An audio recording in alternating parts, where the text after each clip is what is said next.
In our final section of Chapter 1, we're going to be working at representing functions as graphs. Our key vocabulary for this section is going to be the concept of the function, which you've already been through, domain, and range, which all of these we went through in the last section. So no new vocabulary in this section. So if we're looking at different ways to represent a function, you can see here this function has been represented as a table. We could represent them as ordered pairs. So in this case, you'll notice that the x is here and the y is there. And then we can also represent them as, on a graph, as locations on a coordinate plane. So this one here is 1, 2. This one here is 2, 3. And this one here is 4, 5. So now we're talking about how do these things come and get represented as a graph. In the previous section, we represented them as tables. So if I'm looking at graphing a function and they're giving me a specific domain, I'm going to start by making an input-output table. So they've told me my inputs are 0, 1, 2, 3, 4, and 5. I'm going to take these in turn and plug them into the equation. When x is 0, 1/2 times 0 is 0, plus 1 is 1. When x is 1, 1 times 1/2 is 1/2, plus 1 is 1 and 1/2. When x is 2, 1/2 times 2 is 1, 1 plus 1 is 2. When x is 3, 3 times 1/2 is 3/2, plus 1 is 2.5 or 5/2. And you can see that I've got sequential x values. You can see that each time it's just changing by 1/2. So I also know that's going to be 3 and that's going to be 3.5. So I kind of shortcutted my last two there. If I want to plot these points, when x is 0, excuse me, I've got my line in a little bit in the wrong place there.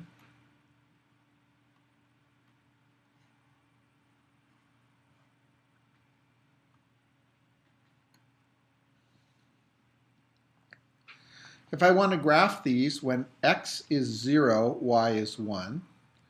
When x is 1, y is 1 and 1/2. And again, we're climbing by 1/2 each time. Okay, and this item is going to then create, if I were going to connect the dots, it would create a line. Okay, so I took my domain values, plugged them into my function rule, got my output values, and then plotted each of the ordered pairs. Okay, if we want to take a look at this, now they've already done the input-output for me, and they would like me to graph this table. Okay, so these are the years since 1930, so 0 years from 1930. This is 1930. 10 years later would be 1940, 1950, 60, 70, and on. And I want to go ahead and locate my x and y coordinates. So you can see I have no negative values. So I'm going to go ahead and I'm going to put lines in to just sort of make the first quadrant of the graph. That way I've got a lot of room to work with. So and I need to make a scale over here for my y's, right? I don't have 30 items. So what maybe I'll do is I'll go, we got to do 7 tens. Let's see, 1, 2, 3, 4, 5, 6, 7.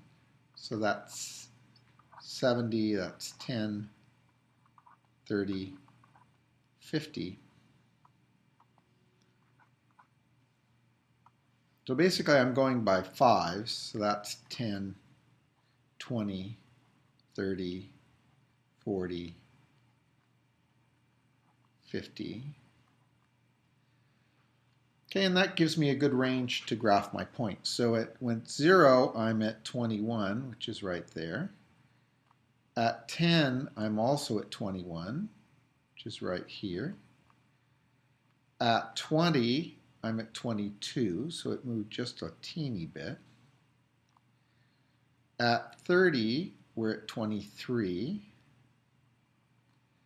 At 40, we're at 24.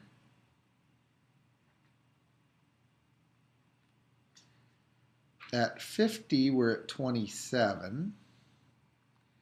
At 60, we're at 30. And at 70, we're at 32. And now I've got the function graphed. You can see it doesn't quite make a straight line. It's got a little bit of a curve here. You can see that some of the changes were a little irregular. But I took each of my input-output table values, so these were the x's and these were the y's. Or we could say t and r like they did. That's fine. Now let's move on and take a look at another example. So here I've got a graph and I want to write the rule. So let's go ahead and make the table so we can look at what did this really look like. So this first ordered pair was 0, 1. And this one is 1, 1.5.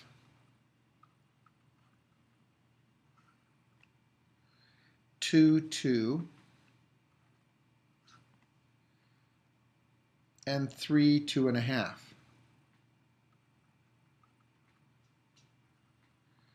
Okay, so you can see that my x's are changing by 1. I'm working on step 2 now, finding a relationship between the inputs and the outputs. You'll see that my x values are changing by 1, but my y values are changing by 1/2. Okay, so it looks like it's going to be something like this. Y is equal to 1/2 x.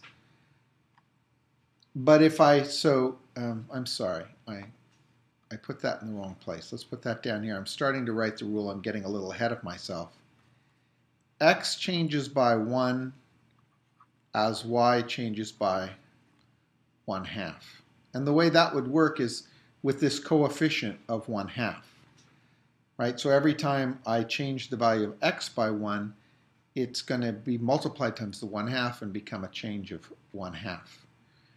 Okay, but you can see that if I just use this, I don't have the right starting point, because here it would be 0, 0, and here it would be 1, 1/2, so I'm off by 1, so I must have plus 1. Now if I test this, when x is 0, I'll have 0 plus 1, that's correct. When x is 1, I'll have 1/2 plus 1, that's correct. When x is 2, I'll have 1 plus 1, which is 2, that's correct. So this is the rule that makes this table, and consequently this graph. Here's another problem. We want to take a look at the graph and we want to discern certain information. So let's read the problem and figure out what it is we need to figure out. The graph shows guitar sales in millions of dollars. Here's the sales. For the time period from 1999 to 2005. Identify the independent variable and the dependent variable, and then describe how sales changed over the period, and how do you think sales would be in 2006 compared to sales in 2005. Okay, well, here we go up to years since 1999. This is 99, 2000, 2001, 2002, 2003, 2004, 2005. So this is 2005 right here. The independent variable, what's the thing that's changing, right? The independent variable is time, right? The independent variable is time since 1990. So x is going to be years since 1999. And my dependent variable then is going to be sales in millions of dollars. Okay, so the Y value is going to be sales. And you can see that as the years have gone by, that sales have gone up in a pretty consistent pattern. In fact, if I try to lay a line over the top of this, if I take a line and I kind of run it, well, that's really close to a straight line. That's really close to a straight line. So what I can say is that it looks, right, if I want to describe how the sales have gone, it looks like each year there has been a similar increase in sales. And now they want to know, how would I expect sales in 2006 to compare to sales in 2005? Well, this last line out here, this line here is 2006 right here.